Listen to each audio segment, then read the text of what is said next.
Hello students, आज हम class 12 से टॉपिक पढ़ेंगे कंटिन्यूटी। तो कंटिन्यूटी को समझ लेते हैं कि कंटिन्यूटी क्या होती है। देखिए, जैसा कि कंटिन्यूटी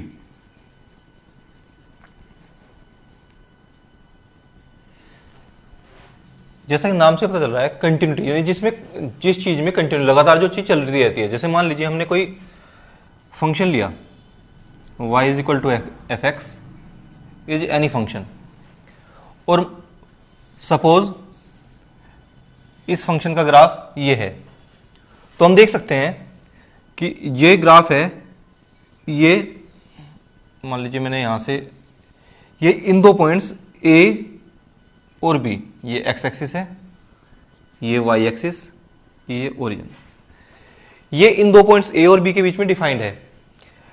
तो हम देख सकते हैं कि ग्राफ ए से बी तक कंटिन्यूस चल रहा है, कहीं पर ब्रेक नहीं हो रहा। तो इसका मतलब है कि ये फंक्शन ए से बी के बीच में कंटिन्यूस है। तो जब हम कंटिन्यूटी की बात करते हैं तो कंटिन्यूटी, मान लीजिए हम किसी डोमेन में बात करें, सपोज हम कह रहे हैं कि x belongs to D, D domain है, तो एक ग्लोबल प्रॉपर्टी है कि फंक्शन डी के सभी पॉइंट्स पर कंटिन्यूस है। अगर हम किसी पर्टिकुलर पॉइंट की बात करते हैं तो हम उसको बोलते हैं लोकल। तो यानी अगर मैं कहूं कि x is equal to A पर चेक करना है, where A belongs to D, तो इसका मतलब है कि हम इसको एक लोकल पॉइंट पर चेक कर रहे हैं। तो x कोई भी आर्बिट्रेरी पॉइंट हो सकता है। जब हम कहेंगे कि x a की सभी वैल्यूज पर कंटिन्यूस है तो x d पर भी कंटिन्यूस हो जाएगा। तो इन पर्टिकुलर हम किसी पॉइंट ए को लेते हैं और उस पर कंटिन्यूटी चेक करते हैं। तो अब मैं एक एग्जांपल लेता हूं। जैसे मान लीजिए हमने कहा, हमने ग्राफ इस तरह से बनाया,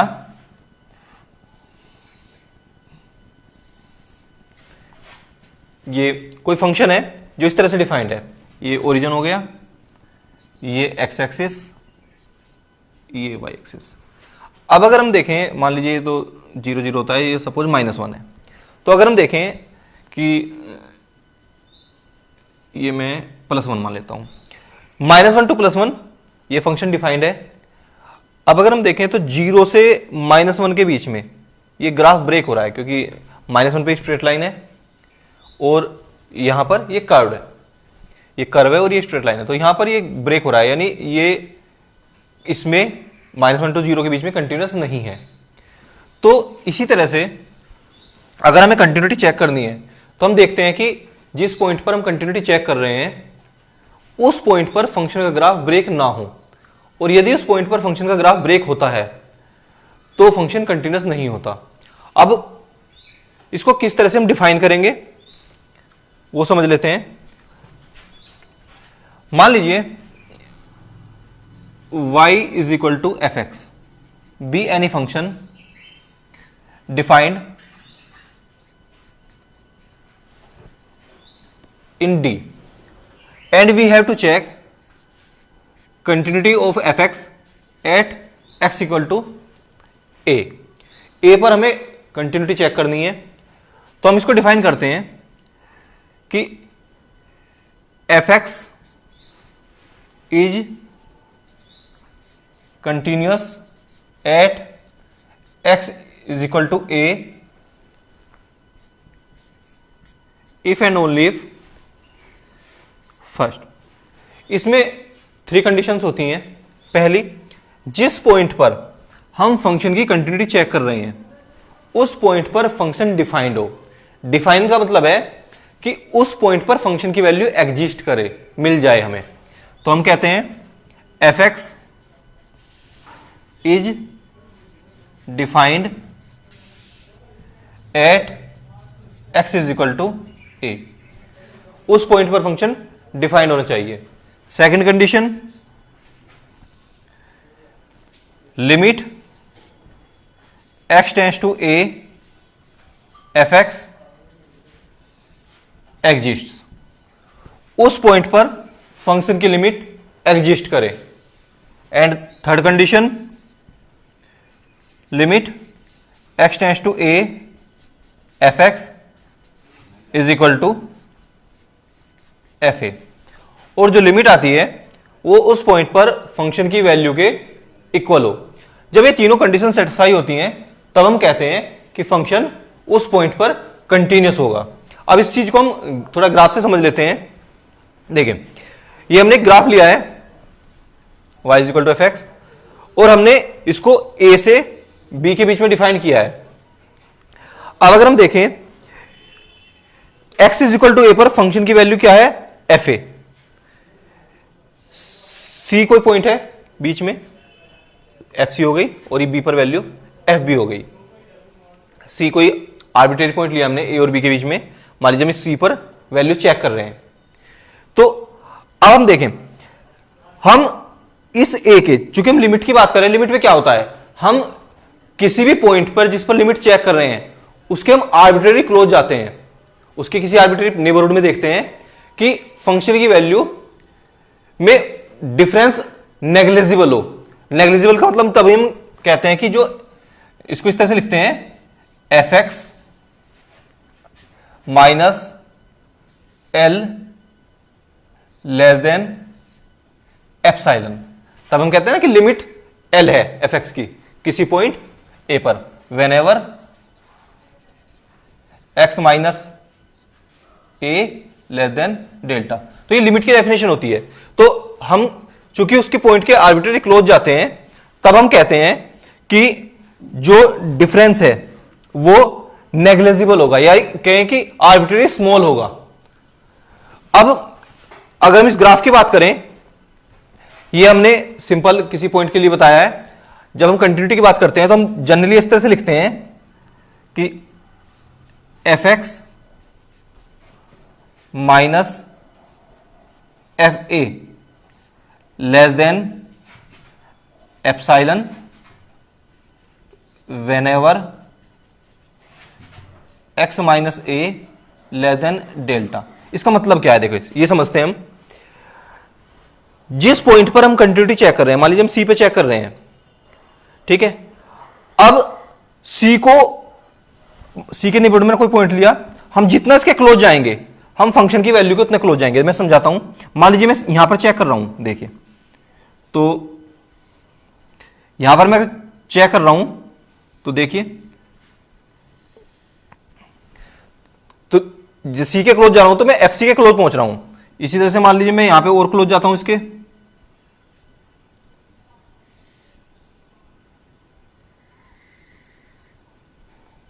यानी जितना क्लोज जाएंगे तो देख सकते हैं कि हम फंक्शन की वैल्यू के उतना ही क्लोज पहुंचेंगे। तो जब ये डिफरेंस कम होगा उसी के कोरस्पोंडिंग ये डिफरेंस भी कम होगा। तो जब वो डिफरेंस आर्बिट्रेरी स्मॉल हो जाएगा, यानी लगभग नेग्लिजिबल हो जाएगा, तो हम ये समझेंगे कि एग्जैक्ट वैल्यू के बहुत ही क्लोज हैं, तो वो फंक्शन उस पॉइंट पर कंटिन्यूस हो जाता है। इसीलिए हम कहते हैं कि जो लिमिटिंग वैल्यू है, जब वो फंक्शन की वैल्यू के इक्वल हो जाती है उस पॉइंट पर, तो फंक्शन कंटिन्यूस होता है उस पॉइंट पर। तो तीन कंडीशन हो गई। पहली कि फंक्शन उस पॉइंट पर डिफाइंड हो, सेकंड उस पॉइंट पर लिमिट एग्जिस्ट करे, थर्ड जो लिमिटिंग वैल्यू आ रही है फंक्शन की उस पॉइंट पर फंक्शन की वैल्यू के इक्वल हो। अब देखिए मैं यहां पर इसके लेफ्ट में देख रहा हूं, अगर हम राइट में भी जाएंगे राइट में भी ये कंडीशन रहेगी। मान लीजिए मैं राइट में जाता हूं, देख सकते हैं राइट में भी इसी तरह से जितना हम क्लोज पॉइंट के क्लोज रहेंगे उतना ही हम फंक्शन की वैल्यू के क्लोज रहेंगे। तो इस तरह से जब हम लिमिट फाइंड करते हैं, लिमिट हम के लिए हम क्या करते हैं, हम लेफ्ट हैंड लिमिट देखते हैं और राइट हैंड लिमिट देखते हैं। हम दोनों साइड से लिमिट देखते हैं, जब दोनों लिमिट इक्वल हो जाती हैं तब हम कहते हैं कि फंक्शन की लिमिट एग्जिस्ट करती है। तो इसका एक एग्जांपल समझ लेते हैं। मान लीजिए फंक्शन गिवन है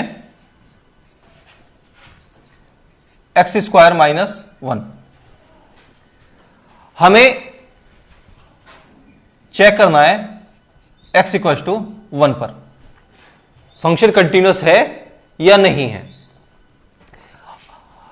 अगर हम एक्स स्क्वायर माइनस 1 की सबसे पहले चेक करेंगे कि ये डिफाइंड है या नहीं है, तो पहली कंडीशन है कि उस पॉइंट पर फंक्शन डिफाइंड हो। तो f1 हमने इसमें x को 1 पुट कर दिया, तो ये हो गया 1 स्क्वायर माइनस 1, 0 वैल्यू मिल रही है, वैल्यू एग्जिस्ट करती है, तो function x is equal to 1 पर डिफाइंड है। सेकेंड कंडीशन कि उस पॉइंट पर लिमिट एग्जिस्ट करे। अब लिमिट की बात करते हैं, इसमें लेफ्ट राइट से कोई इफेक्ट नहीं पड़ेगा, तो हम लिमिट निकाल लेते हैं। Limit x tends to 1 fx is equal to limit x tends to 1 x square minus 1, limit put करेंगे 1 स्क्वायर माइनस 1, ये 0 आ गई। तो देख सकते हैं थर्ड कंडीशन क्या होती है कि जो लिमिटिंग वैल्यू आ रही है हमारी वो फंक्शन की वैल्यू के इक्वल हो उस पॉइंट पर। तो हम देख सकते हैं लिमिट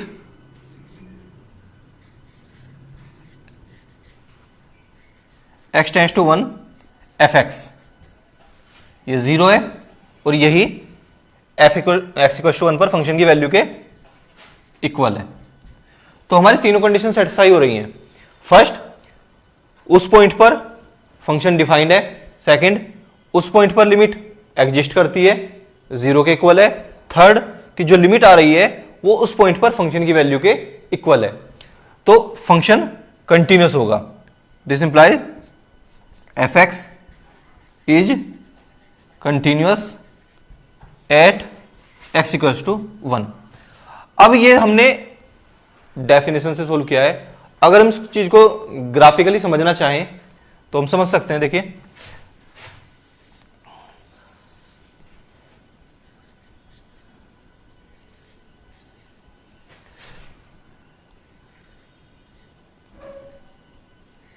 ये ओरिजिन हो गया।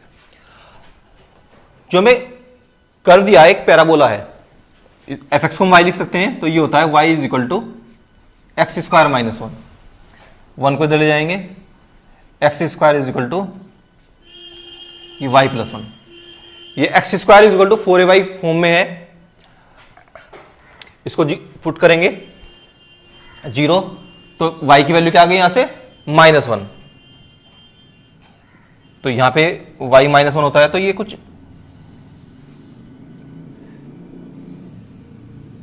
इस तरह से पैराबोला बनेगा। अब अगर मैं इसको x इज इक्वल टू 1 पे चेक करूं, तो ये पॉइंट यहां पे ये x इज इक्वल टू 1 है, तो देख सकते हैं x इज इक्वल टू 1 पर फंक्शन का ग्राफ कंटिन्यूअस है, कहीं पर ब्रेक नहीं होता। इसका मतलब है कि x इज इक्वल टू 1 पर यह फंक्शन कंटिन्यूअस है। हम कुछ इसके और इंपॉर्टेंट एग्जांपल्स लेते हैं। एक होता है मॉडुलस फंक्शन, ये बहुत इंपॉर्टेंट एग्जांपल है। Modulus function fx is equal to mod x। हमें इस फंक्शन की कंटिन्यूटी चेक करनी है। सबसे पहले इसको हम एब्सोल्यूट वैल्यू फंक्शन भी बोलते हैं। सबसे पहले हम इस फंक्शन को डिफाइन करते हैं। तो जब भी कोई फंक्शन मॉडुलस में होता है तो हम मॉडुलस के अंदर जो भी वैल्यू है उसको 0 पुट कर देते हैं। यहां पर x है तो x को 0 पुट करेंगे तो x की वैल्यू 0 आ गई। तो जो पॉइंट हमें मिलता है हम उसके अराउंड वैल्यू देखते हैं, उसके लेफ्ट में उसके राइट में फंक्शन की वैल्यू में क्या चेंज होता है। देखिए, जब हमने x को 0 पुट किया तो मैं यहां पर ग्रेटर देन इक्वल टू 0 लेता हूं, 0 पे तो वैल्यू 0 हो गई। अब अगर मैं x को ग्रेटर देन 0 रखता हूं, पॉजिटिव रखता हूं, क्योंकि ये एब्सोल्यूट वैल्यू फंक्शन है, इसकी वैल्यू हमेशा नॉन नेगेटिव आएगी। तो अगर मैं यहां पर पॉजिटिव रखूंगा तो वैल्यू एज इट इज बाहर आ जाएगी। मान लीजिए मैंने लिखा 2 मोड के अंदर, तो ये 2 ही आ जाएगा। मान लीजिए मैं लिख रहा हूं -1, तो ये भी +1 हो रहा है। तो अगर मैं पॉजिटिव रख रहा हूं तो एज इट इज आ रही है, लेकिन अगर मैं नेगेटिव रख रहा हूं तो वो चेंज हो रहा है। तो इसका मतलब ये है कि अगर मैं पॉजिटिव रखूंगा यहां पर तो एज इट इज वैल्यू बाहर आएगी। तो एज इट इज क्या आएगी x। लेकिन जब मैं x को नेगेटिव रखता हूं तो वैल्यू क्या होती है विद माइनस साइन। देखिए अब ये -1 को हमने +1 लिखा, अब माइनस का +1 कैसे हो सकता है, ये केवल ये होगा माइनस इंटू -1, यानी जो -1 था उससे पहले एक माइनस और लगाना पड़ेगा तब ये +1 आएगा। तो यानी हमने इसको माइनस को प्लस कैसे किया है, इसमें एक माइनस लगा के। तो अगर ये वैल्यू खुद में नेगेटिव है तो क्या होगा, हमें एक माइनस लगाना पड़ेगा तब ये वैल्यू पॉजिटिव आएगी। तो इस तरह से हम मॉडुलस फंक्शन को डिफाइंड करते हैं। अब हमें इसकी कंटिन्यूटी चेक करनी है। तो अगर हम देखें fx is equal to X, ये पोलिनोमियल है। पोलिनोमियल सभी रियल नंबर पर कंटिन्यूस होता है, ये भी पोलिनोमियल है, ये भी कंटिन्यूस है। लेकिन चूंकि इसमें दोनों फंक्शन दे रखे हैं, जीरो के राइट में fx is equal to X, zero के लेफ्ट में fx is equal to -x। तो जब भी ऐसी कंडीशन होती है कि किसी पॉइंट के लेफ्ट और राइट में फंक्शन चेंज होता है तो उसमें हमें लेफ्ट हैंड लिमिट और राइट हैंड लिमिट दोनों फाइंड करनी होती है और उससे हम कंटिन्यूटी चेक करते हैं। तो चलिए स्टार्ट करते हैं। और हां, जिस पॉइंट पर फंक्शन की वैल्यू चेंज होती है केवल उसी पॉइंट पे हम फंक्शन की कंटिन्यूटी चेक करते हैं, बाकी पे तो कंटिन्यूस होता ही है। तो ये लेस देन 0 पे भी कंटिन्यूस होगा, ग्रेटर देन 0 पे भी कंटिन्यूस होगा। तो हमें केवल 0 पे कंटिन्यूटी चेक करनी है। तो at x is equal to 0। अब देखिए सबसे पहले क्या करते हैं, हम देखते हैं कि जिस पॉइंट पर कंटिन्यूटी चेक कर रहे हैं उस पॉइंट पर फंक्शन डिफाइंड हो। तो फर्स्ट कंडीशन f0। अब देखें x is equal to 0, x is equal to 0 put करें तो फंक्शन वैल्यू क्या हो जाएगी 0। इसका मतलब है कि 0 पे फंक्शन डिफाइंड है और इसकी वैल्यू 0 आती है। सेकंड कंडीशन, हम लिमिट चेक करते हैं। अब 0 के लेफ्ट में और 0 के राइट में फंक्शन की वैल्यू डिफरेंट है, तो हमें लेफ्ट हैंड लिमिट और राइट हैंड लिमिट इसमें फाइंड करनी है। तो पहले हम लेफ्ट हैंड लिमिट फाइंड कर लेते हैं, L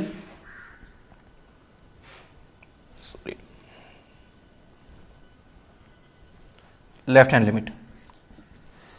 limit h tends to 0 f0 minus h। देखिए एक बात समझ लें, जैसे मान लीजिए मैं कुछ पॉइंट ले रहा हूं यहां पे 0 1 2, ये -1 -2। अगर मान लीजिए मैं 0 के लेफ्ट में बात कर रहा हूं तो 0 के लेफ्ट में नेगेटिव नंबर होते हैं और 0 के लेफ्ट में कब जाएंगे, जब 0 से कुछ सब्ट्रैक्ट करेंगे। इसी तरह से 0 के राइट में कब जाएंगे, जब हम 0 में कुछ ऐड करेंगे। तो 0 से कुछ सब्ट्रैक्ट करेंगे कोई पॉजिटिव नंबर, तब हम 0 के लेफ्ट में जाएंगे यानी नेगेटिव नंबर्स पे।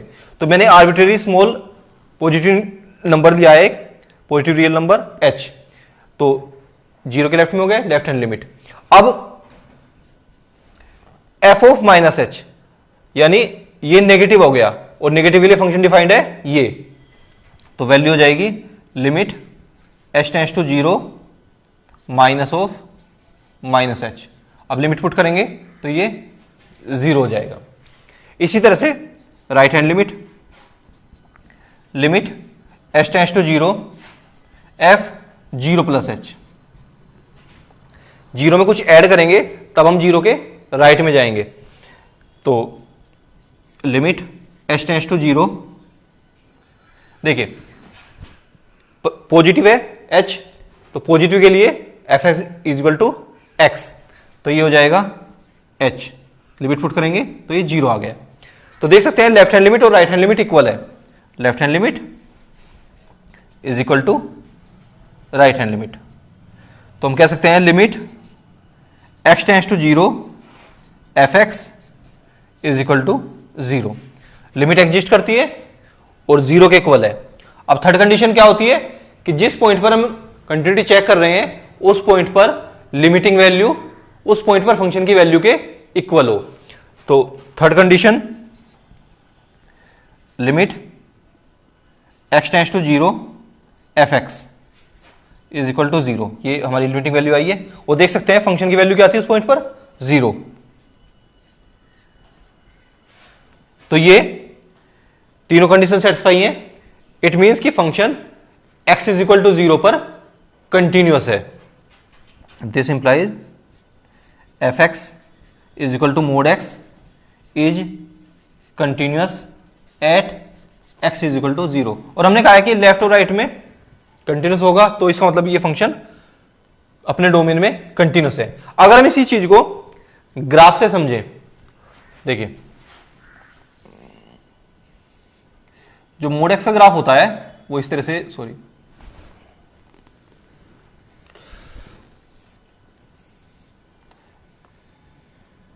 ये 0 पे होता है, ये वी शेप आता है इस तरह से। तो अगर हम देखें लेफ्ट में 0 और राइट में, ये फंक्शन कंटिन्यूअस है, कहीं भी ब्रेक नहीं होता। ये नेगेटिव रियल नंबर्स हो गए, ये पॉजिटिव रियल नंबर्स हो गए, 0 हो गया। तो वी शेप आता है मॉडुलस फंक्शन का ग्राफ, और ये देख सकते हैं 0 पे कंटिन्यूअस है। तो इस तरह से ये एक इंपॉर्टेंट एग्जांपल है कंटिन्यूटी का। तो लेफ्ट में भी कंटिन्यूअस है, राइट में भी कंटिन्यूअस है, और 0 पे भी कंटिन्यूअस है। कुछ एग्जांपल्स और देखते हैं।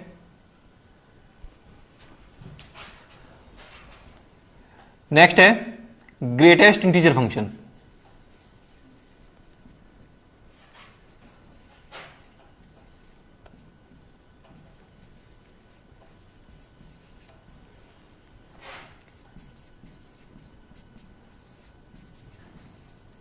ग्रेटेस्ट इंटीजर फंक्शन, हम इसकी कंटिन्यूटी चेक करेंगे।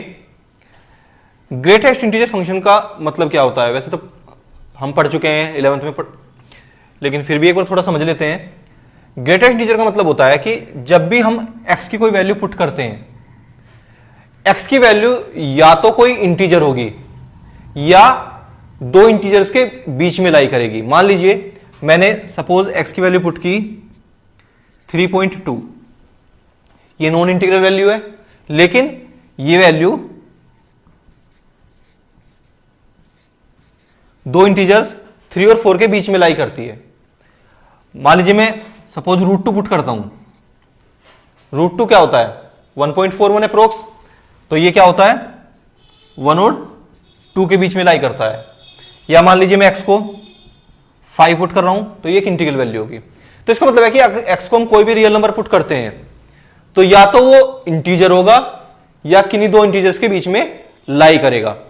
तो अब हमें क्या करना है? हमें ग्रेटेस्ट इंटीजर लेना है। अगर मैं इसकी बात करूं तो जैसे हम नंबर लाइन पे देखें, अगर हम मान लीजिए ये 0 1 2 3 4 सपोज, तो 3.2 मान लीजिए यहां पर 3.2 है। तो जैसे हम लेफ्ट टू राइट जाते हैं तो वैल्यू इंक्रीज होती है। तो हम लेफ्ट टू राइट गए, 3 से स्टार्ट किया हमने, 3.2 तक गए। अब ने ग्रेटेस्ट इंटीजर हमें वहां पे 3 मिल रहा है, 4 तक तो पहुंचे नहीं है अभी क्योंकि 3.2 पे है। इसका मतलब है कि इसकी ग्रेटेस्ट वैल्यू क्या आ गई इंटीजर की? 3। तो अगर मैं यहां पर इस तरह से लिखता हूं इसको, सॉरी 3.2 लिखता हूं, तो इसकी वैल्यू क्या आएगी? 3। इसी तरह से मान लीजिए मैं लिख रहा हूं -1.5। अब ये नेगेटिव है। अगर मैं -1.5 की बात करूंगा तो ये -1 हो गया, ये -2, तो -1.5 यहां पर होगी। तो वैल्यू इसी तरह से बढ़ती है। तो देखिए -1.5 यहां पर है, तो -2 तो क्रॉस कर चुके हैं, -2 से तो बड़ी वैल्यू है ये, लेकिन -1 तक नहीं पहुंचे अभी। तो इसका मतलब इसकी वैल्यू क्या होगी? -2। तो हमें ग्रेटेस्ट वैल्यू लेनी है, तो ग्रेटेस्ट वैल्यू यहां पे क्या आ रही है? -2। तो ये ग्रेटेस्ट इंटीजर फंक्शन होता है। अब हम इसकी कंटिन्यूटी चेक करेंगे।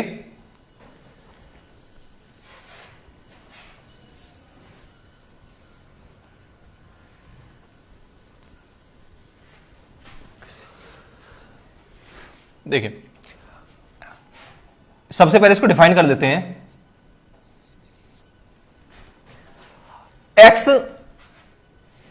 अगर कोई इंटीजर है तो उसकी वैल्यू एज इट इज आ जाती है, ये n ही आ जाएगा। x अगर दो इंटीजर के बीच में लाई करता है तो जो ग्रेटेस्ट इंटीजर है वो वैल्यू आएगी। ठीक है। अगर मान लीजिए मैं नेगेटिव लेता हूं, मान लीजिए मैं कह रहा हूं -n+1 से ग्रेटर है और -n से स्मॉलर है, तो ये वैल्यू क्या आएगी? n plus one. तो इसका मतलब कहने का मतलब ये है, मैंने दो अलग अलग लिखा है नेगेटिव पॉजिटिव के लिए, यानी जो ग्रेटेस्ट वैल्यू है वो वैल्यू आ जाएगी। अब हमें इस कंटिन्यूटी चेक करनी है। मान लीजिए इसमें दो केस होते हैं, पहला कि इंटीग्रल वैल्यू है तब, दूसरी नॉन इंटीग्रल वैल्यू है तब। अगर वैल्यू नॉन इंटीग्रल है तो देख सकते हैं f x equal to n या माइनस एन प्लस वन, जो भी दे रहे हैं पॉजिटिव नेगेटिव, उसके अकॉर्डिंग वो ग्राफ फंक्शन आ जाएगा उसका। लेकिन अगर हम इंटीग्रल पे चेक करें, इंटीग्रल पे क्या होता है कि जो इसके लिए थोड़ा सा अच्छा रहेगा कि एक बार इसका हम ग्राफ समझ ले। देखिए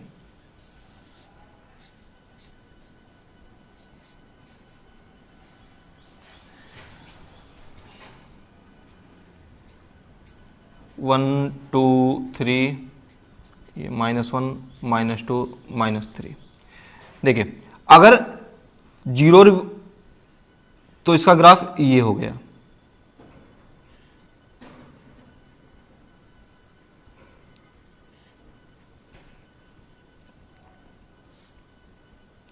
ये टच नहीं करेगा इसको,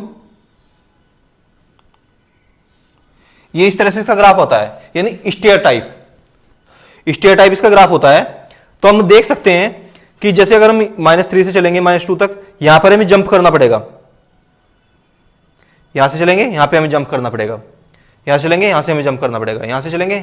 तो इसका मतलब क्या है कि ये इंटीग्रल वैल्यूज पर प्रॉब्लम हो रही है, यानी इंटीग्रल वैल्यूज पर ये फंक्शन कंटिन्यूअस नहीं होगा।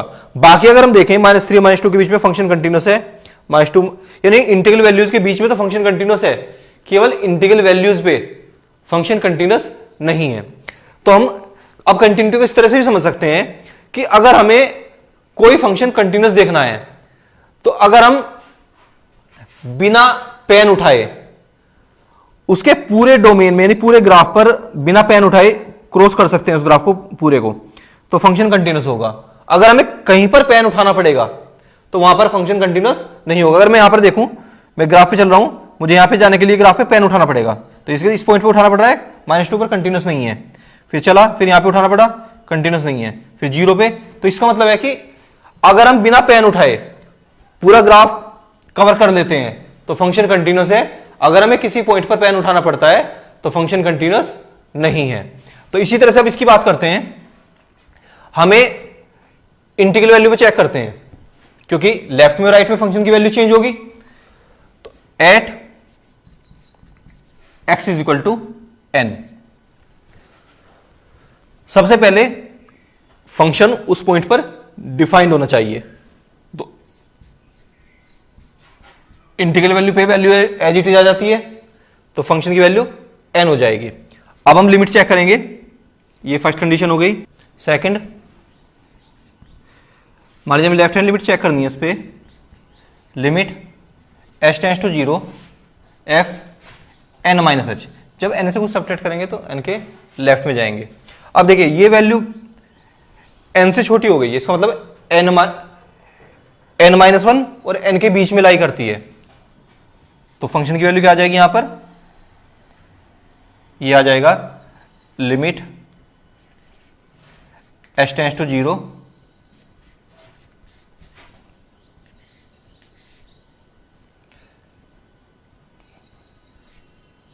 n-1,